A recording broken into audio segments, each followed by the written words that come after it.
Au nom de Dieu, Seigneur du ciel, est-il au monde plus couverte gens que nous autres les paysans?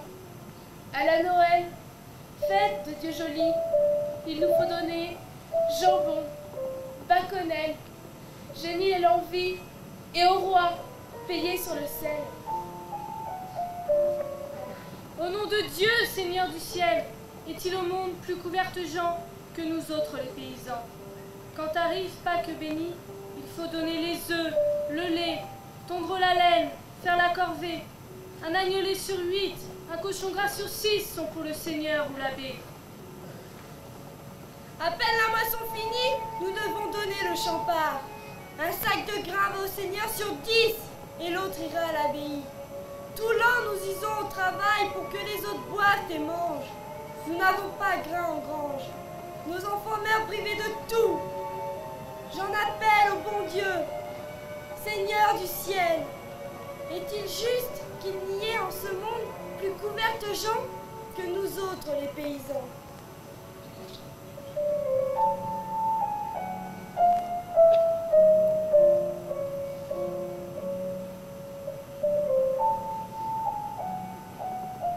Mais nous sommes en pleine jacquerie. Jamais nous ne devons supporter cela. Taisez-vous donc, ma mère. Je vais vous donner un peu de l'argent qu'il vous faut. Prenez ce sac. Il contient les pièces d'or que m'envoie mon parrain archevêque. Une pièce à chaque anniversaire. Il y en a 17 en tout. En vous hâtant, vous pourrez donner là un digne souper. Mais mon enfant, tu as là un douaire, un petit douaire, pour constituer ton trousseau, pour ta robe de mariée. Vous savez que je ne me marierai pas. Je le gardais pour Annette, mais elle sera belle, quelle que soit la parure. Allons, prenez, et cessons cette scène pénible. Allons, braves gens, laissez-nous et laissez vos présents. Oh, merci, Damoiselle. Damoiselle, Dieu vous bénisse.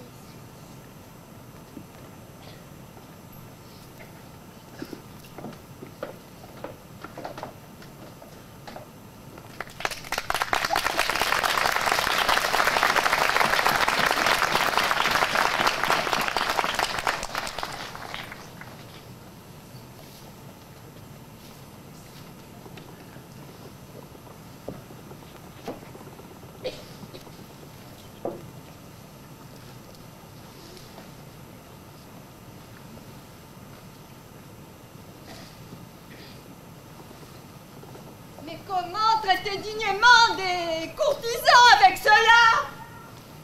Enfin, madame, leur noblesse n'est pas meilleure que la nôtre. Ils n'ont après tout comme nous qu'un seul estomac. Faites-leur donc la poule au pot. Messire, voici Maître Arnoton. À tous approchez, maître Arnoton. Merci d'être venu si vite à mon appel. Cela n'est rien, messire. Que puis-je faire pour vous aider? Hélas, toujours la même chose. Je comptais bien vous rembourser quelques créances, mais je me vois dans l'embarras. Mon beau-frère, l'archevêque d'Amboise, vient d'annoncer sa visite, et il s'en vient avec des seigneurs de la cour. C'est là un grand honneur. Donc je me passerai bien à cette heure.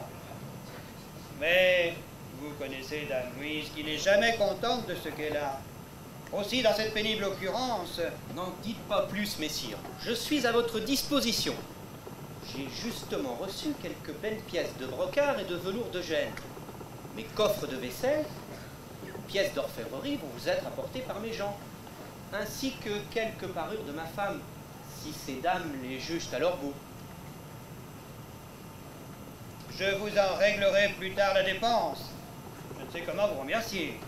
Pourrais-je simplement entretenir un peu monseigneur d'Amboise de quelques points qu'un courtisan moins habile que lui pourrait facilement régler? Il s'agit seulement de quelques foires de Pombano. Bien évidemment. Mamie, vous allez être content.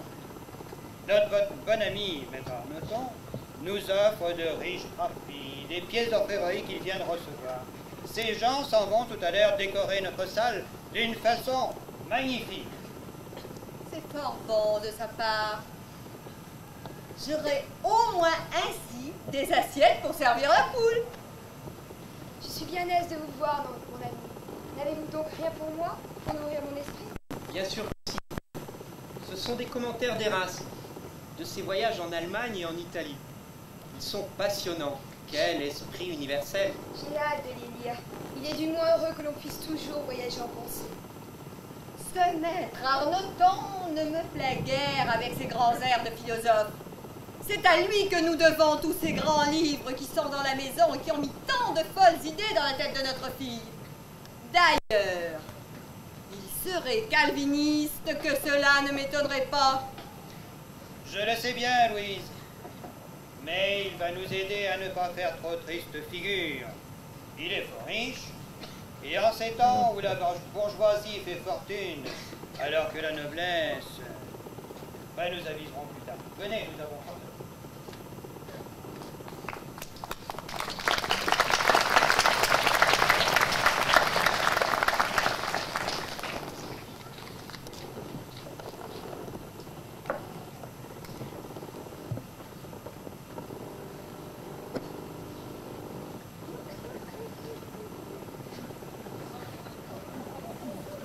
Mademoiselle Catherine, il est l'heure de notre leçon.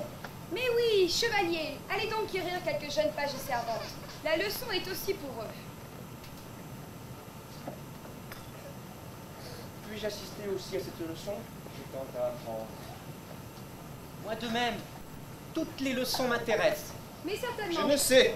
Enfin. certainement, messire. Bien, mon père, vous pouvez commencer.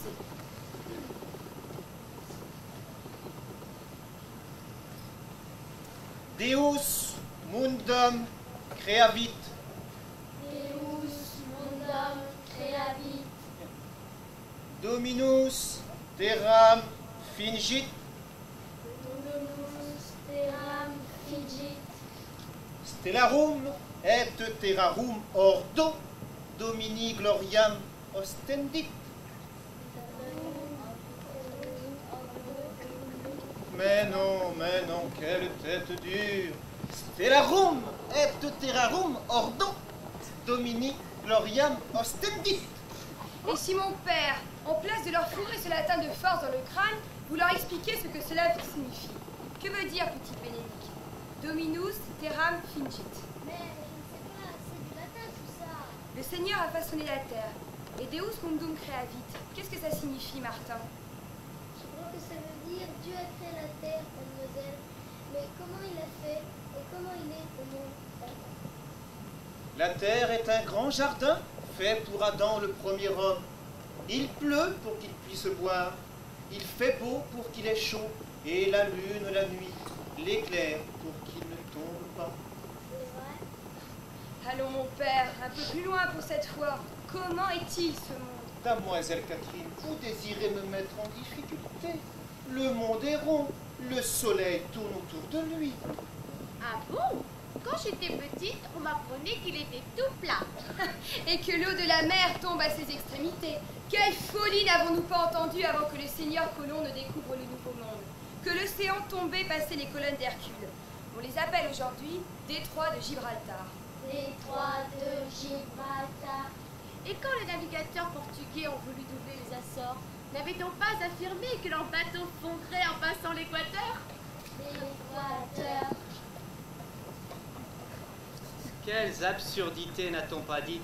Et ne dit-on pas encore? Il aura fallu un bien grand courage à ces premiers marins pour oser s'aventurer sur l'océan immense et interdit, qui allait les précipiter, se dérobant soudain sous eux dans d'interminables précipices.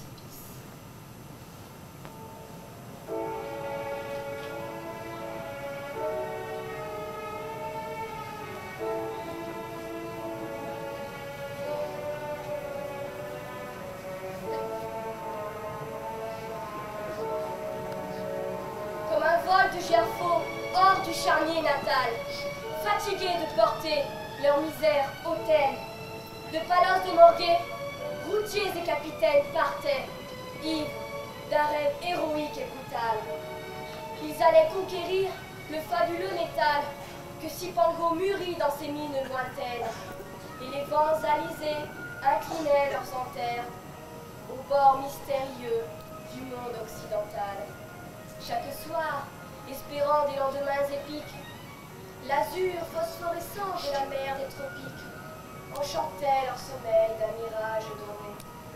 Ou penchés à l'avant des blanches caravelles, ils regardaient monter en un ciel ignoré, du fond de l'océan, des étoiles nouvelles.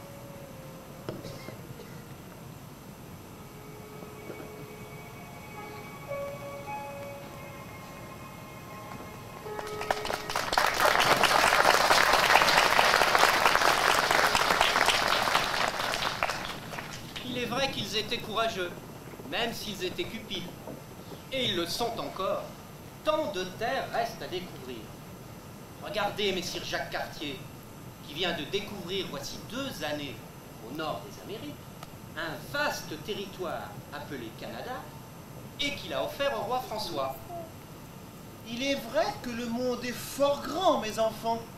Que cela soit pour vous une raison de plus pour adorer celui qui l'a créé. Stellarum et terrarum ordo, domini gloriam ostendi. C'est-à-dire l'ordonnance, l'agencement des astres et des territoires, montre, rend manifeste la gloire du Seigneur. Certes, je ne vous contesterai pas sur ce point, frère Boniface, mais s'il est vrai que notre Seigneur est un merveilleux horloger, je crains bien que cet agencement du monde ne soit plus compliqué qu'une boule lumineuse tournant autour d'une boule fixe. La Terre tourne, mon frère. Un chanoine, d'ailleurs fort religieux, nommé Nicolas Copernic, vient de le dire par une observation rigoureuse des astres. La terre tournée. Mais je n'ai jamais entendu proférer pareille absurdité. C'est le soleil qui nous tourne autour, selon le désir divin de nous chauffer, de nous éclairer, nous les hommes, ces créatures. Maître Arnoton, vos propos sentent l'hérésie. N'avez-vous pas été à Angoulême il y a 2 ans passés voir Calvin? Cet homme est le diable incarné. Et pourtant il tourne. Tous les calculs de Copernic le montrent. Et nous tournons avec elle, sur elle, en quelques 24 heures. Mais le vent de ce mouvement diabolique nous cornerait aux oreilles. Nous ne saurions tenir debout. Maître Arnoton, vous désirez trop le mouvement de toutes choses. Croyez-moi, il est dangereux de vouloir ainsi tout bouleverser. Ce sera la cause de grands malheurs. C'est là un désir funeste. Mais il ne s'agit pas de désirer que les choses ou le monde soient ou ne soient pas ce que nous voulons, pour qu'elles le soient ou non. Et si la Terre tourne, ni vous, ni moi, n'y pouvons rien. Et nous tournons sur elle, avec elle, dans son mouvement, entraînés comme fétus de paille. Je n'ai plus rien à vous dire. Allons les enfants, sortons. De trop grands savants sont présents dans cette salle. Allons les enfants, allons.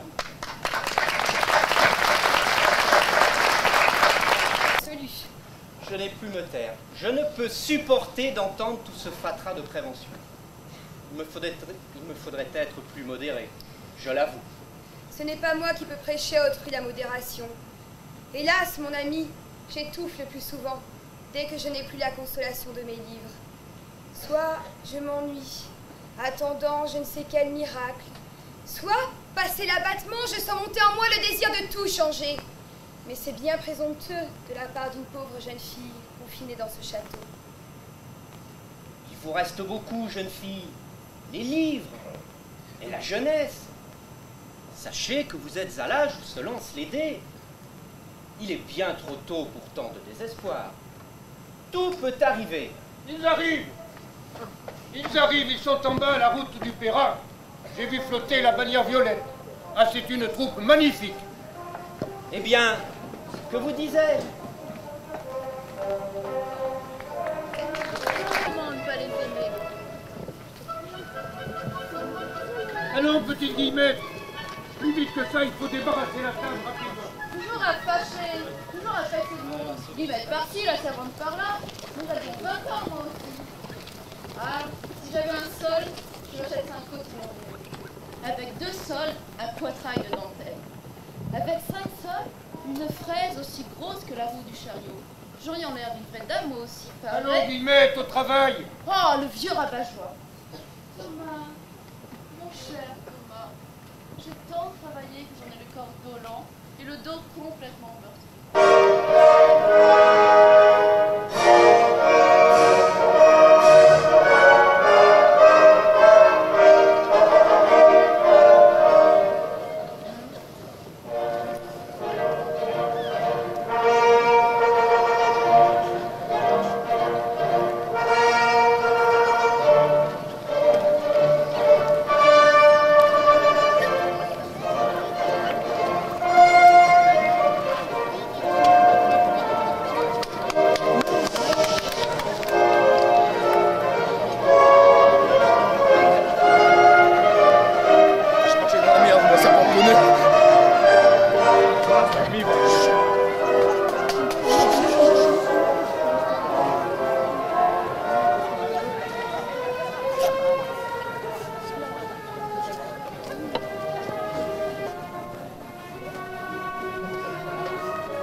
Allons, mon frère, allons, point de cérémonie, je vous en prie. Croyez, monseigneur, que ma joie est extrême. Soyez les bienvenus dans ce logis dont vous excuserez la modestie. Quel goût, enfin, je craignais pire. Ma chère sœur, venez là que je vous embrasse. M'auriez-vous donc oublié que vous restiez là immobile? Ma bonne Louise, te souviens-tu quand je t'avais enfermée dans le coffre de notre mère? Ah, comment l'oublier, mon cher Robert? J'ai failli mourir étouffée. Voici mes filles. Catherine, que tu as tenue sur les fonts baptismaux. Et Anne, que tu ne connais pas. Me voici pourvu de deux charmantes nièces. Venez que je vous présente mes amis. Voici le seigneur Bartolomeo Strozzi et sa femme, Donna Giulietta Strozzi. C'est un grand honneur pour moi, madame. Madame, je vous remercie pour cet accueil charmant. Et vous avez là de fiévreux destin. Belle dame, vous êtes, pour ce qui est de la beauté, un expert inégalé. Doucement, mon bon frère. Le mari est d'une jalousie terrible. C'est un Italien. Nous accompagnent aussi ces deux hommes aimés des muses. Le peintre Andrea, dont l'illustre maître, le Primatis, a bien voulu nous laisser quelques jours, et mon secrétaire Joachim, plus soucieux de ses rimes que de mon courrier. Monseigneur, Mais je vous en prie, veuillez vous asseoir. Vous devez être pourvu après un si long voyage. Je vous l'avoue, nous sommes heureux d'être arrivés. Le temps était favorable, mais les chemins défoncés qui mènent jusqu'à vous m'ont brisé les os. Eras me raconte dans ses souvenirs de voyage que c'est certainement un homme qui a voyagé en Allemagne qui a inventé le jeu des osselets. Vous lisez Erasme, ma filleule, en latin? Oh, elle ne dit que trop. Mais c'est fort bien. Connaissez-vous d'autres langues, mon enfant? Elle sait le latin, le grec, l'espagnol, l'italien et je crois un peu d'anglais. Sans parler du patois charentais. Mais c'est magnifique. Et quel est votre maître en temps de langage divers, mon enfant? Bien, c'est notre chapelain, frère Boniface. Mais c'est une perle rare que vous avez là, et modeste de surcroît. Qualité rarissime chez un savant. Je prendrai grand plaisir à vous entretenir en grec, mon cher Boniface. Il vaudrait mieux vous entretenir avec Damoiselle Catherine qui traduit présentement le discours de Platon. Mais vous-même? J'ai fait hier vœu de silence après une discussion un peu vive. Sur la rotondité de la Terre et son mouvement. Eh bien, nos craintes étaient sans fondement. Nous tombons en plein ici dans une petite académie platonicienne et métaphysicienne. Vous crainte, mon frère? Bien, mes chers parents, venons-en droit au but. Nous sommes ici pour demander la main de votre fille, pour le seigneur Lorenzo Strozzi, neveu de mes amis ici présents et grand praticien florentin. J'ai fort grande habitude de devoir demander la main de ma fille, mais je suis néanmoins fort flatté de la demande.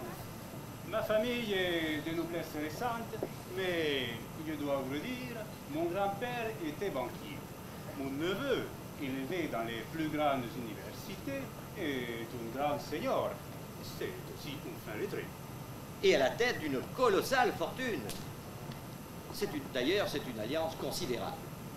Pouvez-vous, mon beau-frère, être plus chatouilleux sur le sang que le roi François lui-même, qui a donné pour épouse au dauphin Henri la jeune Catherine de Médicis?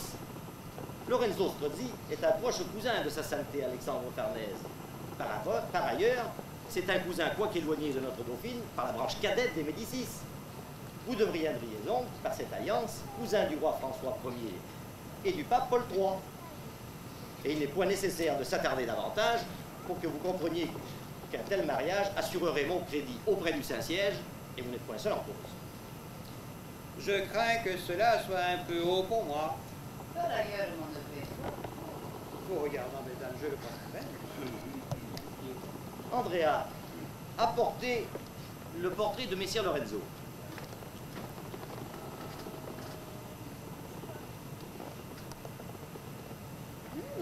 Il est en effet fort bel homme sur le portrait. Il reste cependant un point un peu délicat. Ma fille est presque fiancée au seigneur Pierre Lutillier. Presque fiancée, ce n'est pas un engagement si grave. Et j'ai vu rompre des nœuds plus serrés. Mon frère, ce mariage est inespéré pour vous. Il peut faire votre fortune et vous mettre sur le rang de revenir à la cour en grand seigneur. Ah, revenir à la cour, quel bonheur! Je ne vous cache pas que j'y suis fort attaché. Une alliance, quoique indirecte, avec sa sainteté est d'une importance extrême. Je dois me rendre prochainement au Vatican pour discuter d'affaires concernant le royaume de France. Enfin, je ne peux en dire plus. Si c'est une affaire d'État, en fille obéissante. Annette, veuillez rendre le portrait de Messire Lorenzo à votre sœur, dont l'avis m'apporte grandement. Mon avis? Mais bien sûr le vôtre, ma filleule. Et qui nous paraît essentiel dans cette négociation. Cette négociation? Je la croyais moins sotte tout à l'heure. Mais mon frère, quelle fille nous demandez-vous? Mais bien sûr, ma filleule, Catherine. Catherine! Messire Jean des Marières et de la Valette, je viens d'ici quérir la main de votre fille, la noble Catherine de Maraille la Valette, filleule et héritière unique de Monseigneur Robert et archevêque d'Amboise. Oui, oui, j'y consens et lui donne sa main. Eh bien, mon bon frère, je n'en entendais pas moins de vous. Vous venez de faire votre fortune. Fortune, honneur, richesse, mais c'est de moi qu'il s'agit, qui suis un être humain et qui ne suis pas à vendre. Je n'épouserai personne, entendez-vous, et pas plus ce Florentin qu'un autre.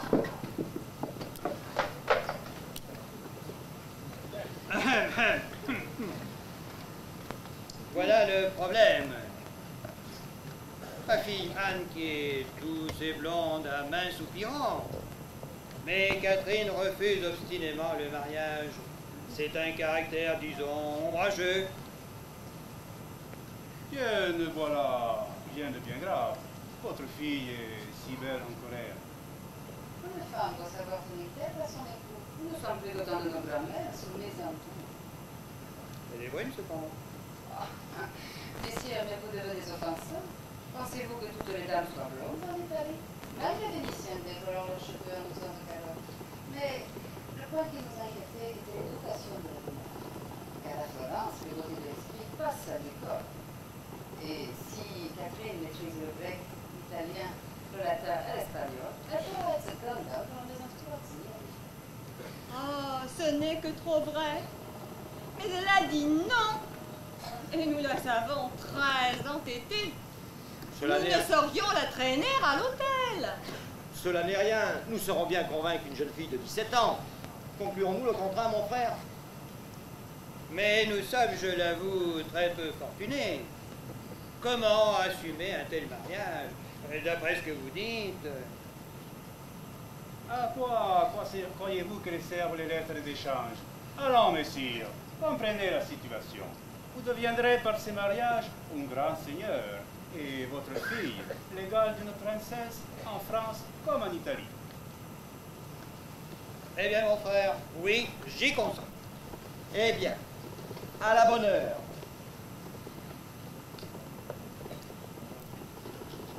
Nous allons célébrer dignement cet événement. Passons à table, s'il vous plaît, mesdames.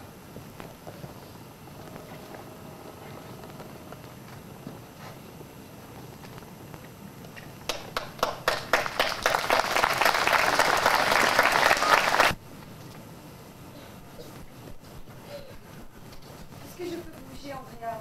Je n'en puis plus. Un instant, Catherine, juste un instant, j'ai presque pris votre sourire. Vous me l'avez donné. Vous pouvez bien me le reprendre. Avec Donna Giulietta, vous êtes devenu si proche de moi que je puis vous avoir toujours connu.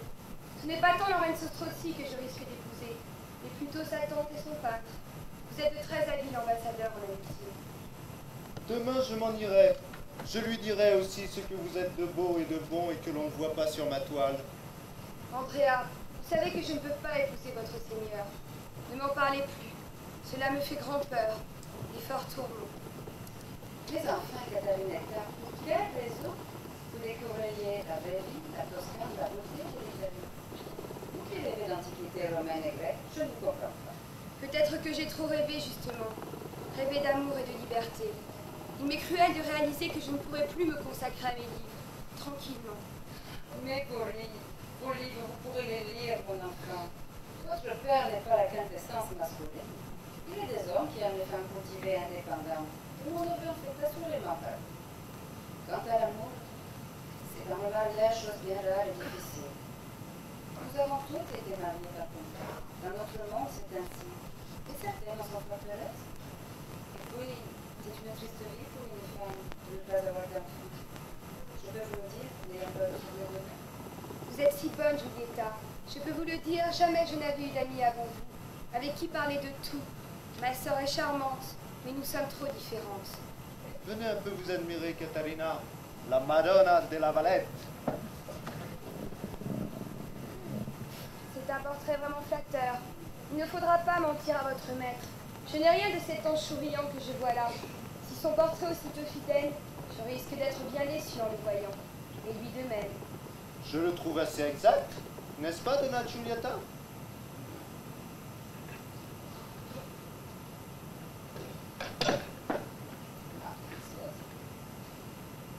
Assurément. Cessez de penser que mon neveu est Alexandre Catalina.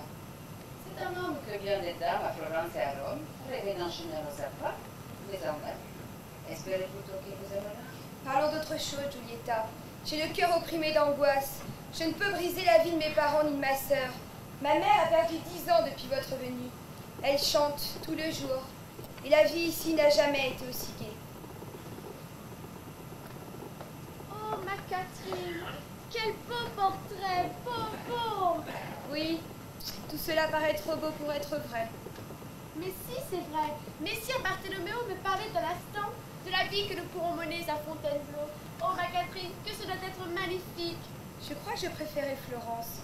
Parlez-nous encore, Andrea, de la ville d'Hélice. Ah, Firenze! Posée comme une fleur sur l'Arno, au cœur de la Toscane, c'est une ville superbe. Les palazzi, les dômes, les places et les fontaines, tout est magnifique à Florence. Depuis plus de 100 ans, c'est la ville des artistes les plus grands. Léonard de Vinci, Michel-Ange, Raphaël, les architectes sont des magiciens de la pierre. Vous verrez, signorina, le palais Riccardi des Médicis, le palais Pitti, le palais Rucellai et votre palais, le palais Strozzi, avec ses jardins en étage, ses fontaines mirant les lauriers roses. On ne peut résister à une telle beauté. Il faut l'accepter et en remercier Dieu qui vous a élu. Oui, bien sûr. Mais à Fontainebleau, ce doit être magnifique. À Fontainebleau, il y a le roi et je rêve de le voir. Mon enfant, il ne faut pas trop hanter les cours ni rêver des rois. Je vais vous raconter une bien triste histoire qui s'est achevée voici 3 mois qui est vraie. Tout en vous me rappelle une charmante enfant que j'ai connue fort jeune à la cour de France et qui se nommait Anne comme. Anne était charmante, un peu coquette aussi. Mais madame... Oui, je sais, c'est très très amusant, mais cela peut finir bien mal. Anne de retour à Londres devint demoiselle d'honneur du roi et de la reine Catherine. Elle voyait ainsi trop souvent les Whig. Bien trop souvent d'ailleurs, car bientôt il aima avec fureur. C'était un lion amoureux d'une biche. Mais Anne était belle et jeune, et lui ne l'était plus. Pour elle, malgré sa fille Marie, les lois de l'Église de la colère des Espagnols, il répudia Catherine d'Aragon et l'épousa. Mais la jeune reine s'ennuyait. Elle s'entourait de peintres, d'artistes, d'esprits de jeunesse. Elle lui en prit ombrage. Elle se sentit trompée. Aussi vite qu'il avait adoré Anne Boleyn, il se prit à la haïr. Il la fit accuser d'adultère, et tous les hommes qu'il soupçonnait furent décapités à la cour de Londres. Oh, mais quelle chose horrible! Et la petite Anne, que devint-elle? Mais les soupçons du roi Henri étaient-ils fondés? Cela semble peu probable, car Anne attendait un enfant. Et c'est dans cet état que la pauvre malheureuse apprit qu'elle était condamnée à mourir, elle aussi. Mais...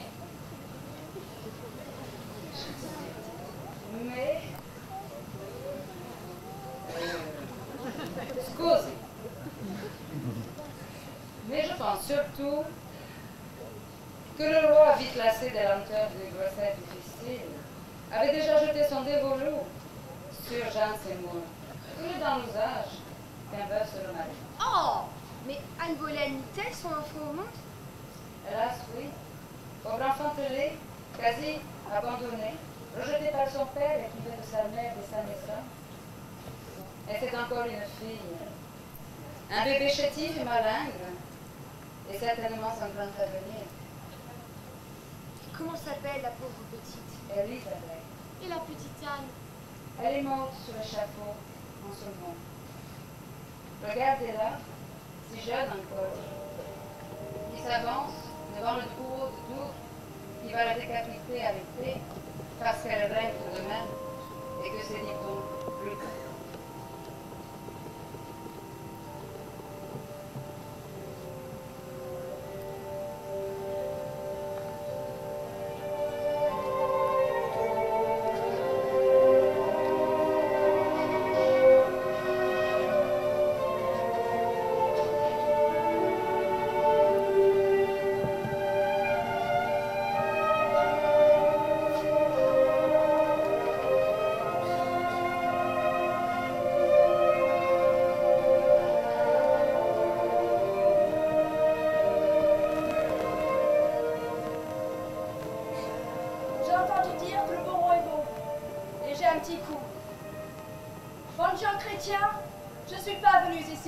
Un serment.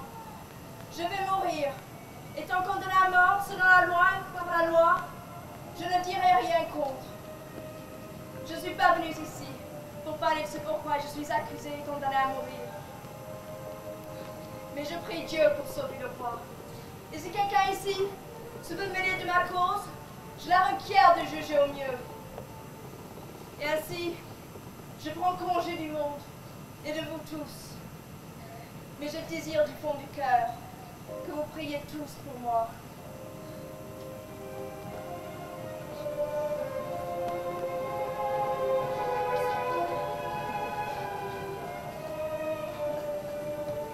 Jésus, reçois mon âme. Seigneur Dieu, aie pitié de mon âme.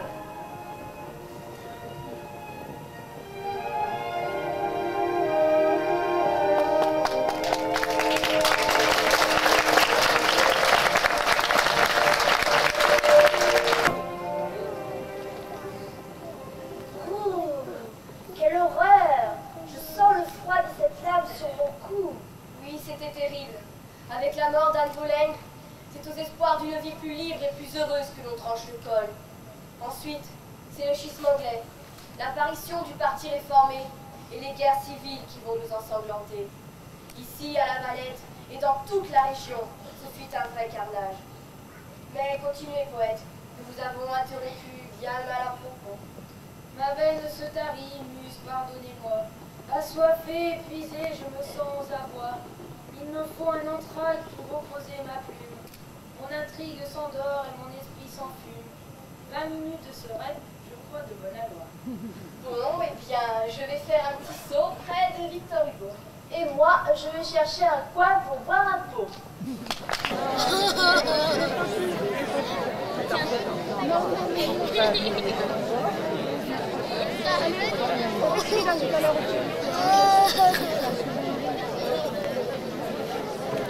J'ai un film.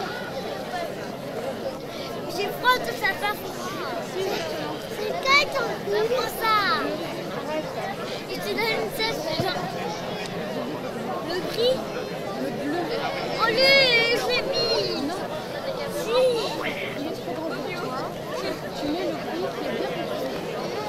Et qui te collera bien plus et qui te protégera bien mieux. Non.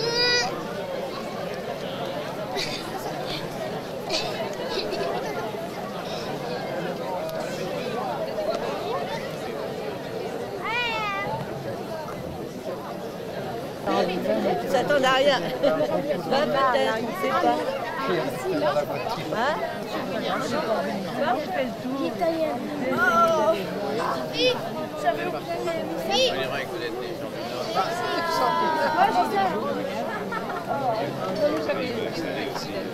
Bon, alors, mademoiselle. Hein? Ah oui.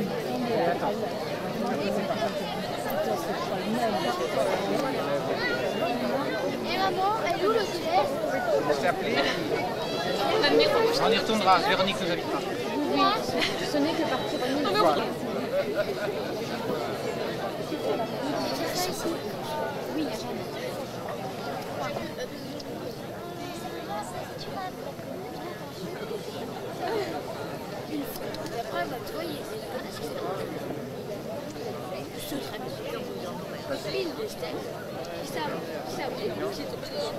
Elle est morte.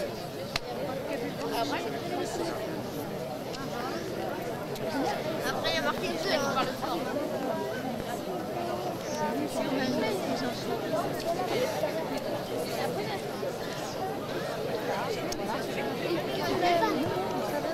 N'hésitez pas à me le demander. Merci. Ça va être tellement fini. Non, mais on l'a éteint fin juin. Fin juin. Il y a eu des jours, j'avais fait. Oui, oui. Comme on n'a pas de chômage, des journées. Allez, c'est pas une photo.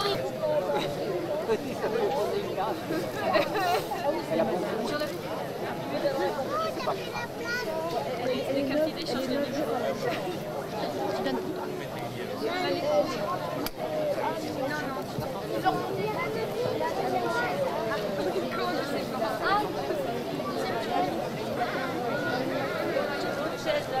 Elle va remonter, ça va.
que de vous recevoir. Vous pardonnerez à ces murs leur modestie en considérant leur âge. Il n'y a que les vieilles pierres et le bon vin qui nous a bien vieilli.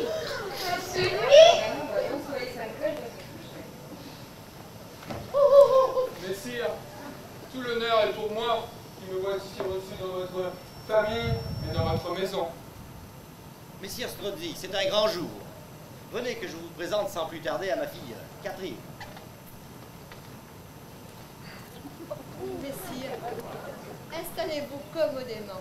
Vous devez être fort fatigué après cette longue route. La route m'en est fait paru bien longue, tant j'avais hâte de comparer certains portraits à son original.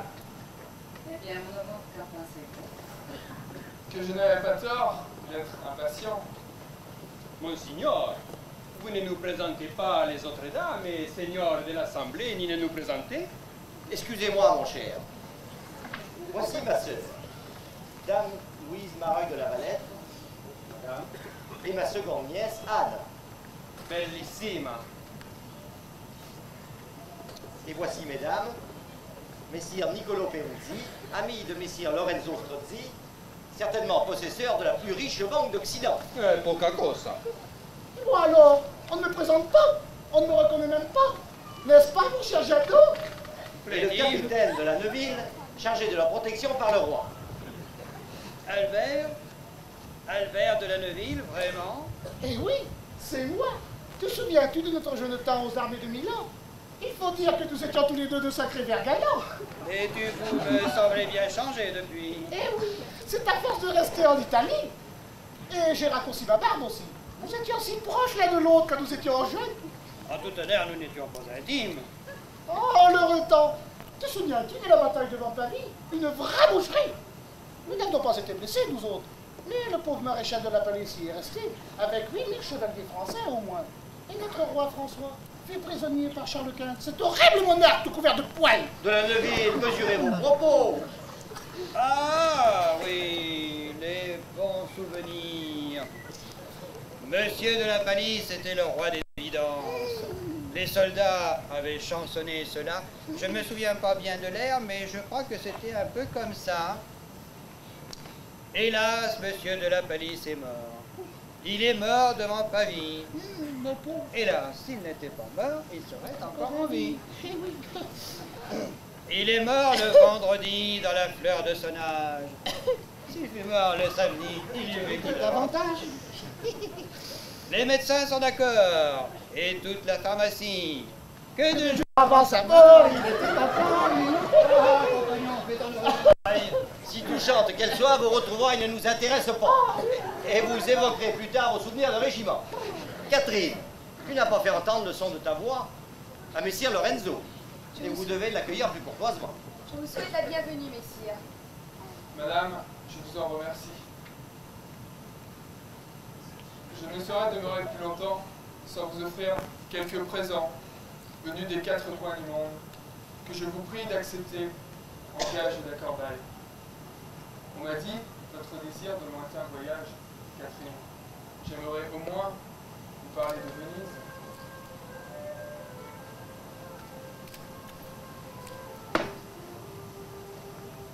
Songe à la douceur d'aller là-bas vivre ensemble. Des meubles luisants polis par les ans décoreraient notre chambre. Les plus rares fleurs mêlant leurs odeurs aux vagues senteurs de l'ambre. Les riches plafonds, les miroirs profonds, la splendeur orientale. Vois sur ces canaux dormir ces vaisseaux dont l'humeur est vagabonde. C'est pour assouvir ton moindre désir qu'ils viennent du bout du monde. Comme le monde est devenu grand, de toutes les contrées lointaines, 1000 merveilles s'offrent à vous, Catherine de la Valette, par 3 chemins. La route de la soie, le chemin des Indes orientales, et le chemin des Indes occidentales que nous appelons aussi les Amériques. La route de la soie, c'est le chemin de Marco Polo, le long chemin qui traverse la mer Méditerranée et se poursuit à travers les steppes et les déserts de l'Asie. Voici justement des marchands vénitiens car l'illustrissime République est devenue florissante par le commerce des épices.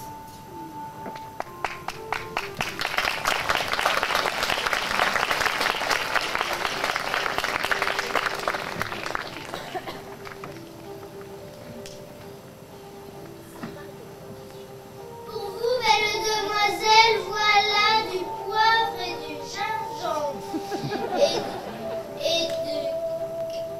et du cumin et de la cannelle.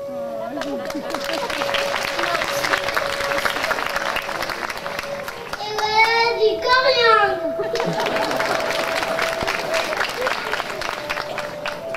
À travers la mer Bleue, nous naviguons, faisant escale dans les îles du Levant, à Corfou et à Chypre.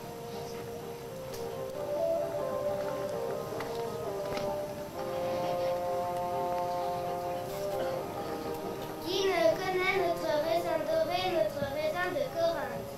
Chez nous, le vin est un nectar.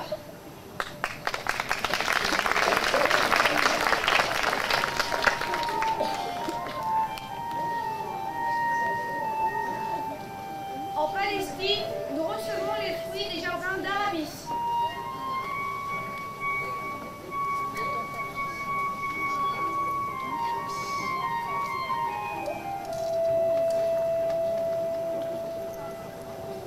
Voici des citrons et des oranges qui apaisent la soif.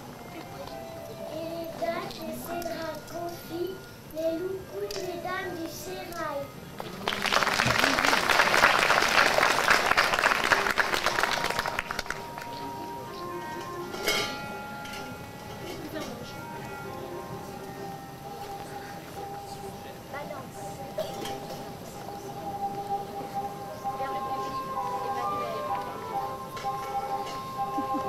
La caravane quitte Saint-Jean d'Acre et, lentement, gagne Bagdad. La Chine nous ouvre ses portes de mousseline.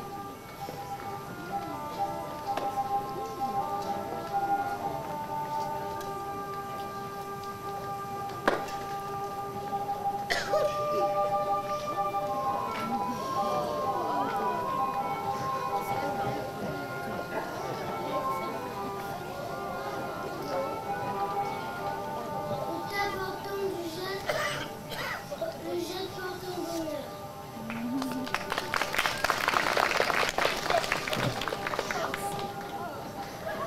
L'enfant plaît au Dieu.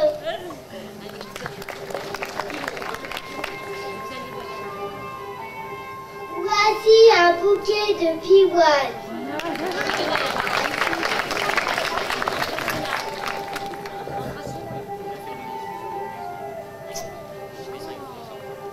Enfin, nous atteignons la grande muraille qui défend l'empire des fils du ciel, la Chine.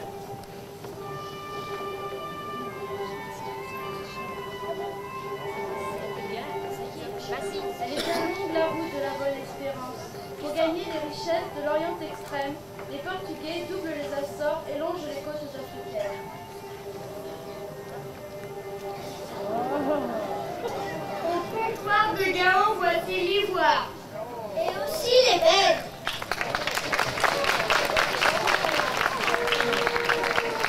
Étant de bois aux essences rares, passant le cap de la bonne espérance, les marins de Lisbonne découvrent les grandes îles de l'océan Indien. Java, Sumatra, Bornéo. Voici les parfums les plus rares venus des îles sous le vent.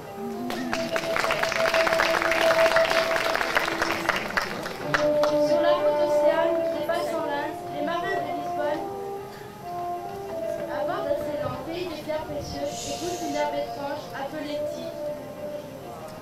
L'herbe de Ti apporte la sagesse.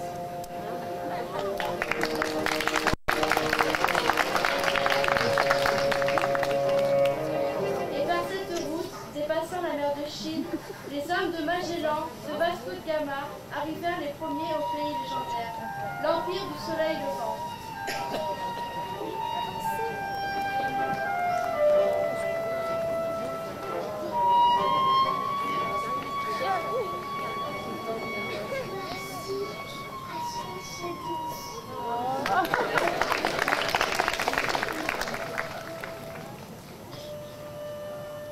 Merci, mon fils.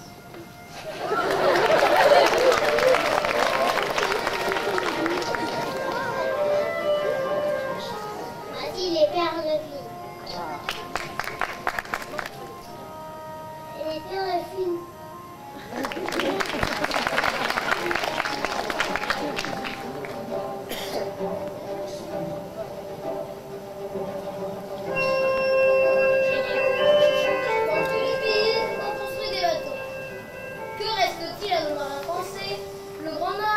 Par l'est, longeant les côtes de Norvège, il gagne les forêts d'Ivan le Terrible, la Russie. Et surtout les riches fourrures, la zépeline et l'hermine. Et voici si précieux de l'ambre gris qui fixe les parfums volatiles. Voici pour deux.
Ma fille, ne sauriez-vous dire merci? C'est superbe, c'est digne d'une reine.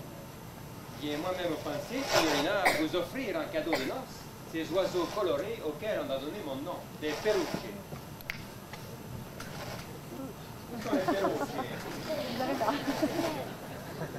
Grand merci, messire. Comme elles sont belles. Vraiment, c'est beaucoup trop, Seigneur. Et je pense que cela montre que vous vous trompez dans votre choix. Je n'ai rien de fastueux à mettre dans la corbeille. Et je risque de bien vous décevoir dans ma simplicité. Vous pouvez reprendre votre parole sans m'offenser. On vous aura pas mon portrait de trop riche couleur. Et vous pourriez regretter cet engagement. On m'avait dit que vous aviez un grand cœur, noble et pur, demoiselle. Mais je ne le pensais pas si franc. tous ces présents ne voulaient pas vous éblouir, mais vous montrer combien je vous veux faire plaisir. Tenez, j'ai apporté un dernier cadeau. Celui-là devrait vous toucher. Il est précieux, car ma mère me l'avait offert. Et, comme à ma femme, je vous le donne. Commenté par Francesco Petrarque, de la République, Platon. Merci, monsieur.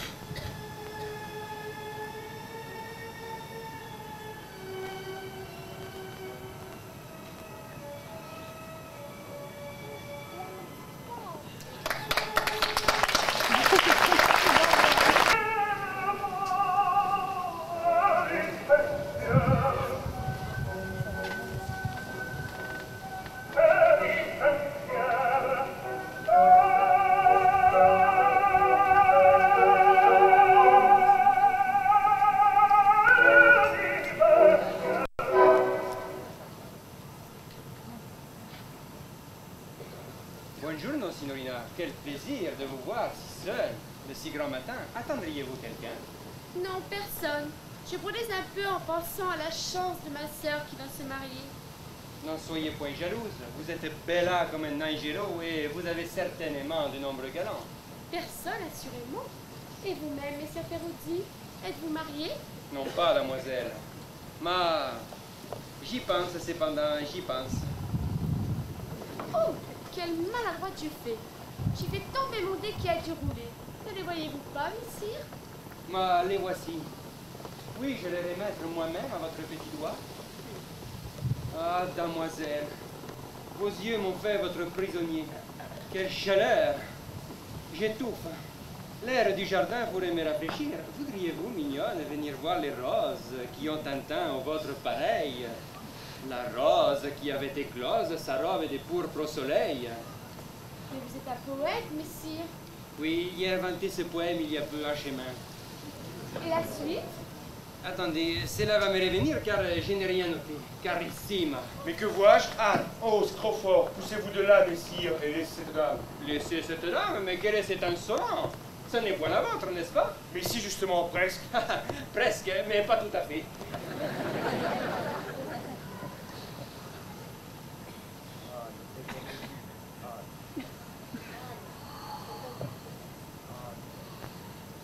Mais Anne, Anne, répondez-lui.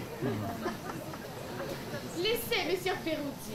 C'est un pauvre jeune homme qui m'assassine de sa passion dont il m'assomme. Pour moi, je le crois un peu fou. Mais Anne, si je suis fou, c'est uniquement de vous. Ça fait plus d'1 an que je suis à vos pieds. Eh bien oui, c'était bien trop long tout ça. Mais vos promesses de m'aimer toujours, ici et dans le jardin, il y a quelques jours, vous. Souvent femme Paris, bien folle et qui s'y fie. Ce qui est vrai pour le roi François doit bien l'être pour vous. Allez, excusez-vous et disparaissez. Il suffit à la fin. Mais Anne, Anne! Ah, c'est ainsi. Tout ceci, c'est votre faute, espèce d'Italia trop emplumée. Vous ne pouviez pas rester chez vous pour venir compter fleurette à tous ceux qui portent un jupon. Oh, quelle impertinence!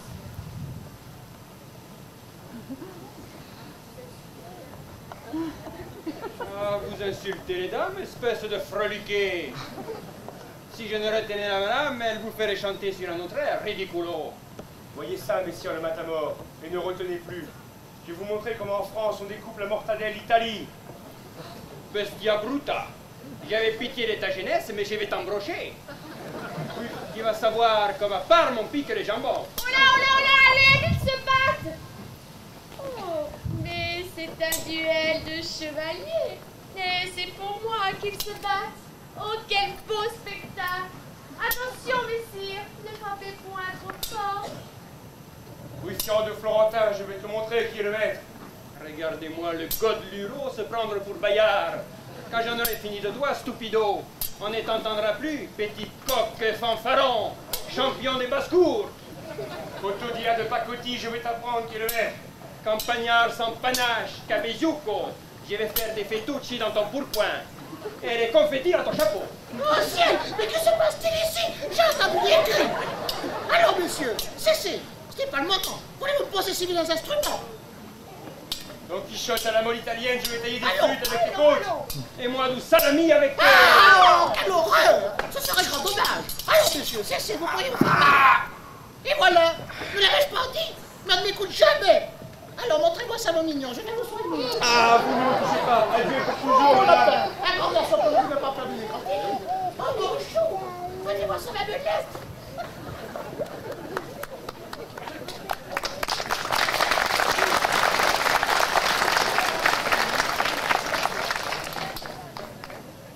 Mais enfin, Peruzzi, que s'est-il passé ici? Ne sauriez-vous donc respecter nos hôtes et vous garder de troubler ainsi cette demeure hospitalière? Pourrais-je supporter, Strozzi, qu'un arrogant insultât sous mes yeux une si belle dame? J'ai corrigé le mal autrui comme il le méritait. Un arrogant, le chevalier du Tillet. Mais c'est un brave jeune homme dont le seul tort était d'aimer. Anne, il faut cesser de jouer au papillon. Tout cela finira mal, m'entends-tu?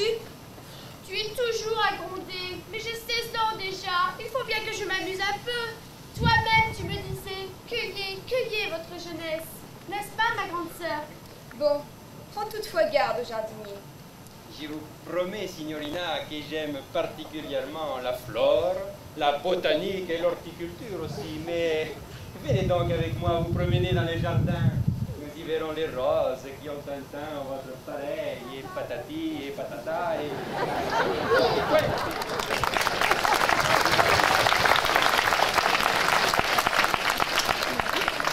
Ma sœur est fort jeune encore. Je crains pour elle de grands tourments, si elle croit tout ce qu'on peut lui promettre. Je vous voilà bien pessimiste pour une jeune fille. Avez-vous donc connu Catherine, semblable chagrin?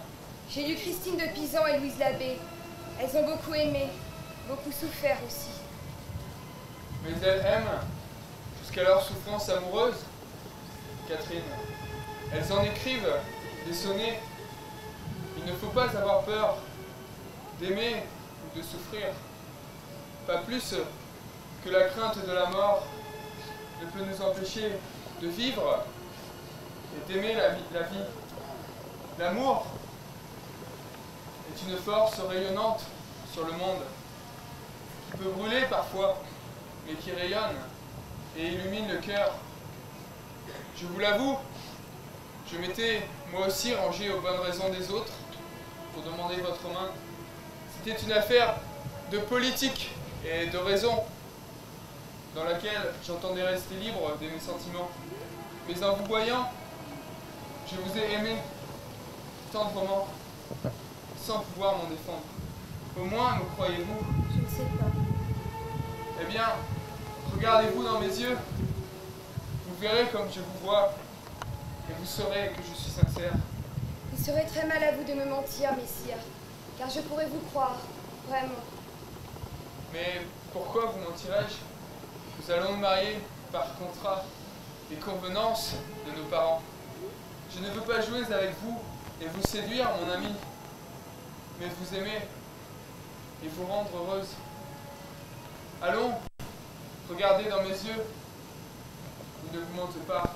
Sachez-le cependant, Lorenzo, si vous me mentiez, je me tuerai de dégoût. Cela ne sera pas, Catherine.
N'est-ce pas un énorme anachronisme? Un de plus ou de moins. Soyez sans crainte, poète. Ce sera le prix d'Akkad oriental. Et dans sa trame historique et romantique en même temps, l'anachronisme est une figure de style obligé, une nécessité du genre. Voyez chaque personnage présenter ses vœux de bonheur aux jeunes mariés. Comme ils ont l'air émus, comme ils ont l'air sincères. 17 ans déjà. Où est donc ma petite fille? Soyez toujours heureux, mes chers enfants. Toujours, pour que Dame Louise, longtemps, soit à la cour de France, la belle-mère du petit cousin de la jeune dauphine et future reine, Catherine de Médicis. Ah, l'ambition! Oui, mes enfants, soyez heureux ensemble. Ensemble, mais loin d'ici. Car le brave homme se dit, ouf, enfin, j'en suis débarrassé. Je vais pouvoir vivre tranquille. Surtout si Dame Louise, parentée en Boise ou Fontainebleau, j'inviterai la Neuville. Ah, la chasse et le vin de Bordeaux. Mes chers enfants, soyez bénis et heureux. Et déjà, le monde s'ignorait ce beau Vatican. Il est désormais introduit auprès d'Alexandre Farnèse, avec lequel il pourra tisser des liens d'un rapprochement entre le trône des Valois et celui de Saint-Pierre. Ah, la politique!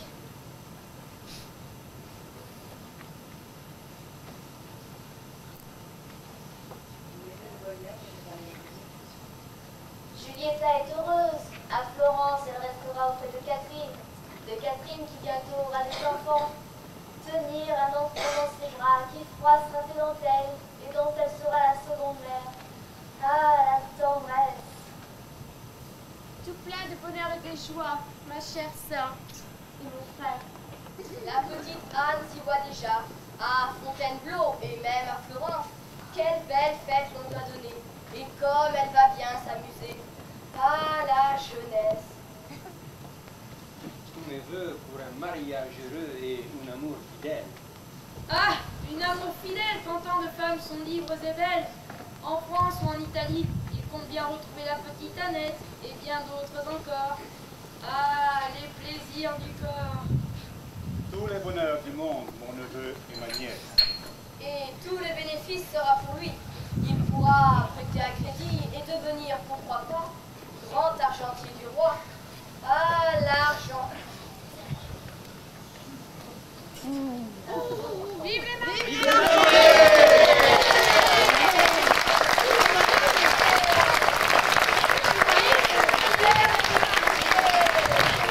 Et ils se marièrent et eurent beaucoup d'enfants.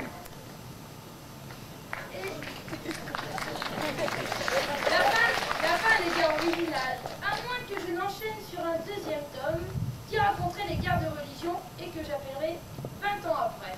Mais les presses et dans les œuvres d'Alexandre Dumas, d'ailleurs. Il faudra trouver un autre titre, mon pauvre ami. Hélas, je suis né trop tard et en un monde trop vieux. Mais non, un peu de franche gaieté. Et pour une fois, laissons nos personnages et leurs amis être heureux. Et que la fête commence!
guider dans ce monde passionnant qu'est le théâtre.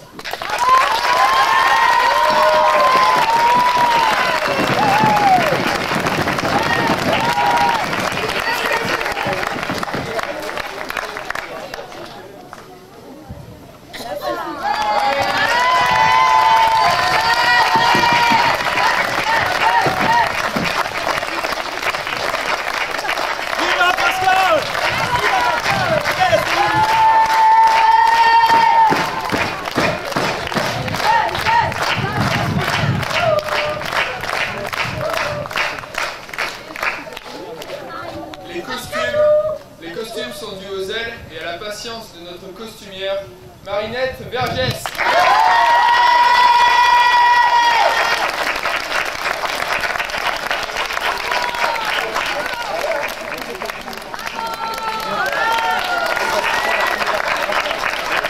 Scène, les Scouzers, Marty, Rigaud, Michaud, Rousseau et Simonet. Que toutes soient ici remerciées. Vous avez pu voir les chevaux de l'association et les cavaliers de l'association Équilibre, que nous remercions de sa participation à notre spectacle.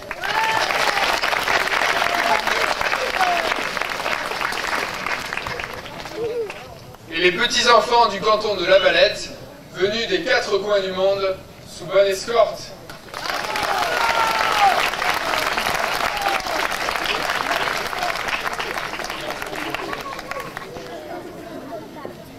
Nos gardes, lansquenets, porteurs, servantes et valets ne sont autres que les jeunes du chantier Rempart qui travaillent à la restauration de notre patrimoine architectural.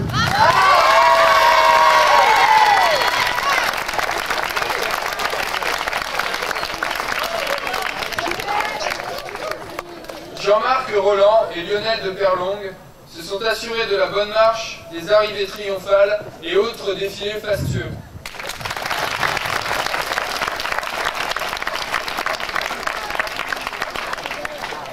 Vous avez pu entendre chanter notre chorale des aînés de Dirac et de Vico-la-Valette, dirigée par M. Albert Lavigne.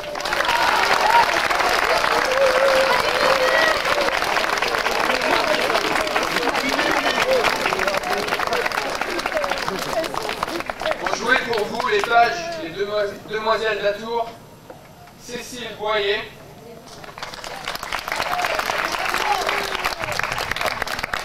Jennifer Charbonnier,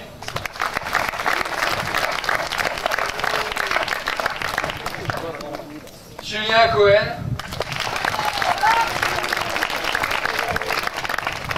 Céline Lérin,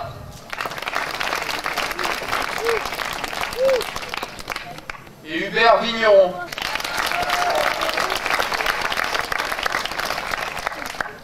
Les pauvres paysans de la Valette, Mathieu Priez, Guillaume Vigneron, Magali Saumon, Sarah Touillet et Edith Vergès.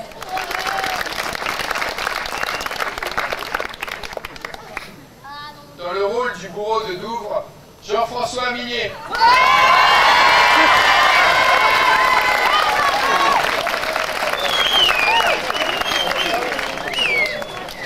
Dans le rôle du secrétaire, Père Joachim, Frédéric Barrault.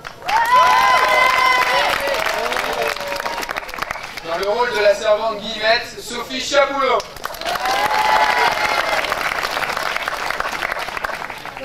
Dans le rôle du majordome Thomas, Henri Malga. Dans le rôle de la reine Anne Boleyn, Rachel Thompson. Dans le rôle de Messer Bartholoméo Strozzi, Michel Deneust.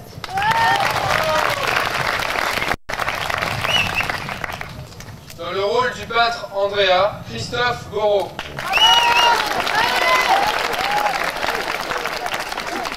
Dans le rôle du tabellion, Maître Arnoton, Pascal Lescouzer.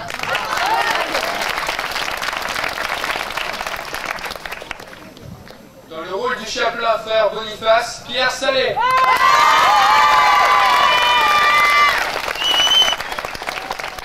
Dans le rôle de la Musclio, Isabelle Barras.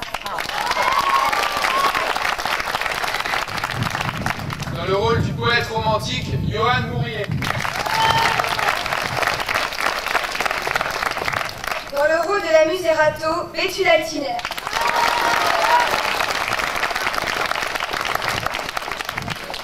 Dans le rôle de Monseigneur l'archevêque d'Amboise, Jacques Igaro.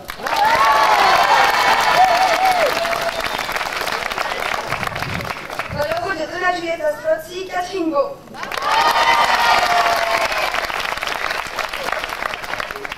Dans le rôle du baron de Dorsac, Élie de la Place, Denis Joseph.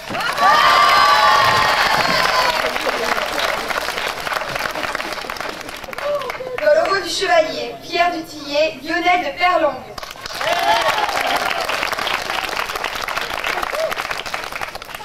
Dans le rôle de demoiselle Anne de Lavalette, Nelly Vergès.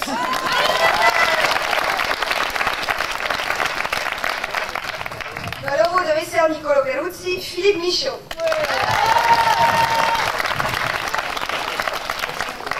Dans le rôle de Dame Louise de Mareuil-Lavalette, Michel Clément Collat.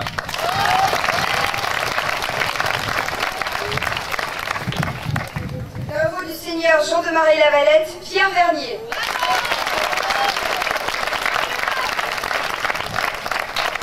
Et moi alors, on ne me présente jamais, on m'oublie encore. Pardon, chevalier, et le chevalier Albert de la Deville, Patrick Charbonnier.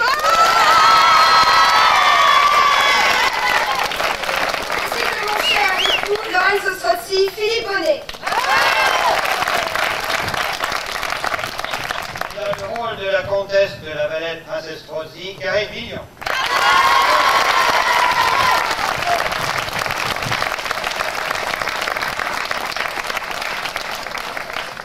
Ce spectacle a été insonorisé par le Centre technique d'aide aux associations et mis en lumière par le matériel de la ville de Soyaux grâce à Michel Michaud.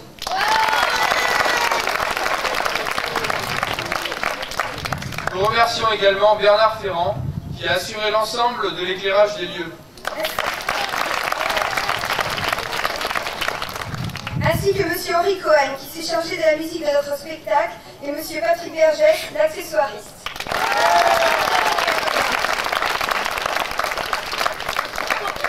Cette réalisation est le fait des amis du château et du comité des fêtes de Vibois-la-Valette, avec à la régie générale M. Michel Chapouleau.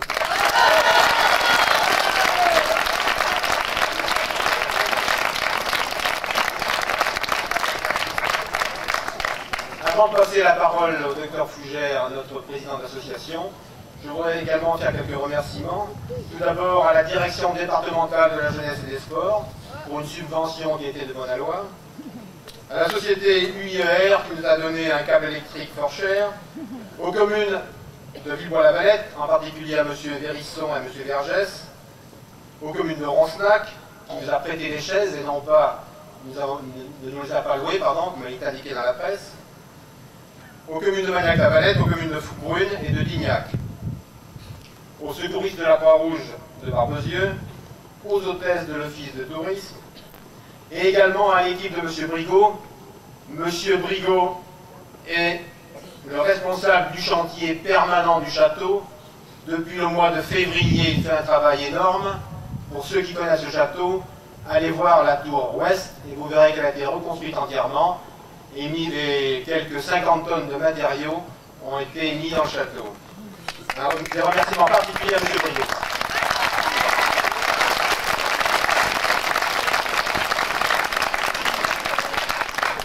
Des remerciements particuliers également aux propriétaires Bernard et Philippe de Fleury pour leur accueil. Ils nous ont accueillis ici dans le cœur du château. Et Madame Bernard de Fleury étant devant moi, je crois que le travail qui a été fourni mérite peut-être, vous me le disiez il y a quelques jours, une autre aventure, si vous voulez, pour l'année prochaine. Peut-être un peu plus de public, accessible, parce que je crois qu'on a fait des contents ce soir, mais quelques centaines de déçus peut-être. Alors peut-être 2 soirées ou 3 soirées l'année prochaine, nous verrons bientôt.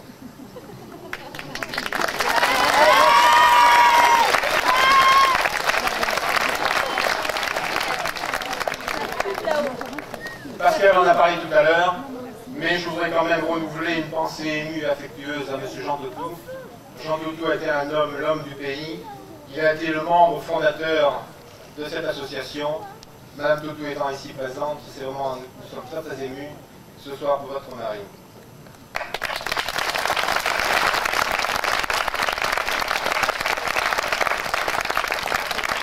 Des hommages maintenant avec des fleurs aux deux piliers de cette soirée, et bien sûr ce sont deux jeunes femmes charmantes. C'est Marinette Vergès pour les costumes.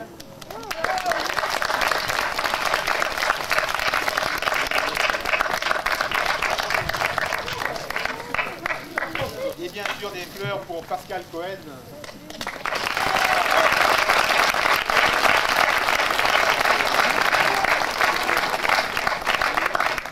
Pascal Cohen combien méritante, et vous avez pu apprécier le style de cette pièce, très anglais, et je ne dis pas tout ce que je pense, mais c'était très bon.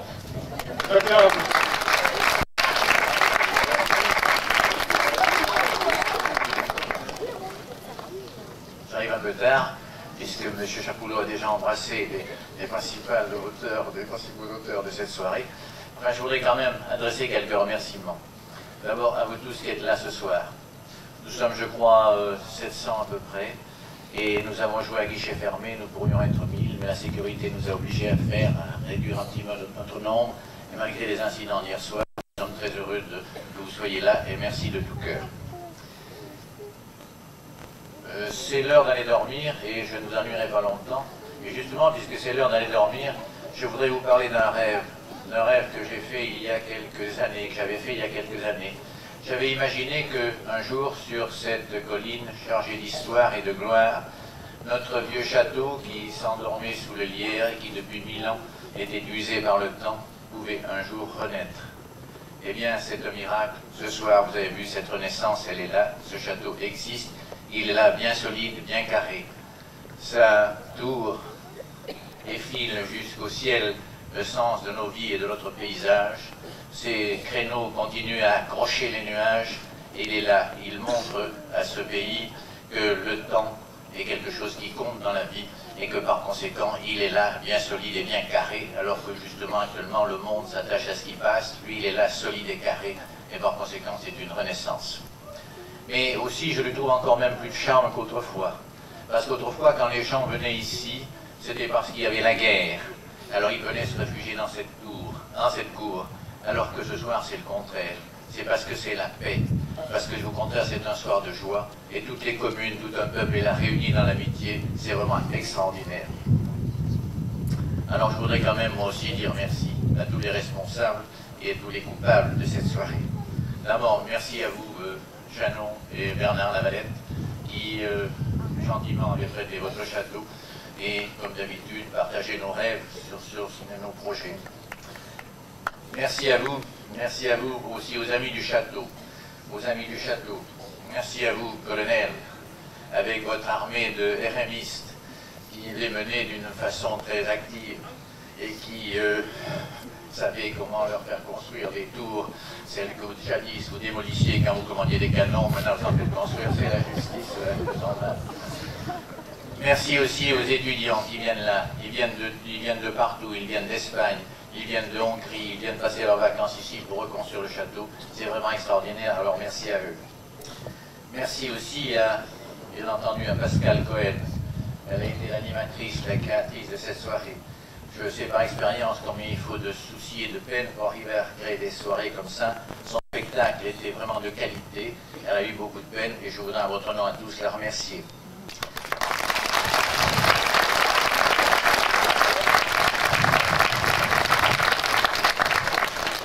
Merci à tous les acteurs. Ils ont été remarquables. Ils n'avaient pas l'habitude, ils n'avaient pas l'expérience, mais vous avez vu, ils faisaient ça avec beaucoup de spontanéité. Vous les reconnaissiez chacun avec leur caractère, qu'ils soient bénissants, qu'ils soient en colère. C'était vraiment extraordinaire et vos applaudissements ont vraiment montré votre satisfaction. Mais je voudrais aussi remercier tous ceux qui dans l'ombre ont travaillé sans qu'on les voie. Marinette, on t'a donné des fleurs, mais tu le mérites bien. Et je voudrais aussi remercier les dames qui ont travaillé avec toi et tous ceux qui ont travaillé dans l'ombre pour faire les costumes, pour l'électricité. Je remercie aussi l'équilibre qui a participé très gentiment à cette soirée. Je remercie aussi nos chanteurs. Nos chanteurs, ils y ont mis tout leur cœur. Et ça a été parfait. Ils sont eu un petit peu froids. Mais enfin, ils méritent bien de remercier.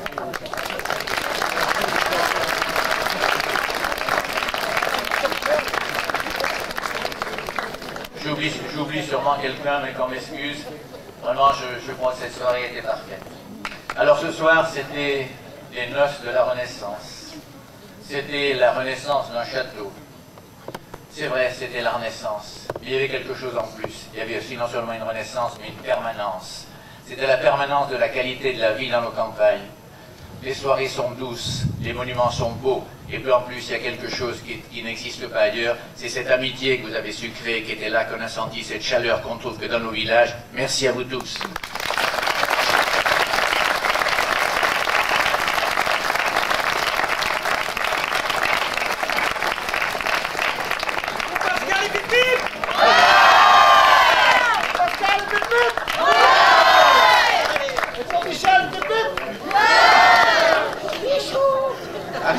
J'ai oublié de citer Mme Cranvaux pour le tout effort qu'elle nous a amené ici. Et puis j'ai oublié également de citer M. le doyen qui nous a prêté ses chaises. Merci.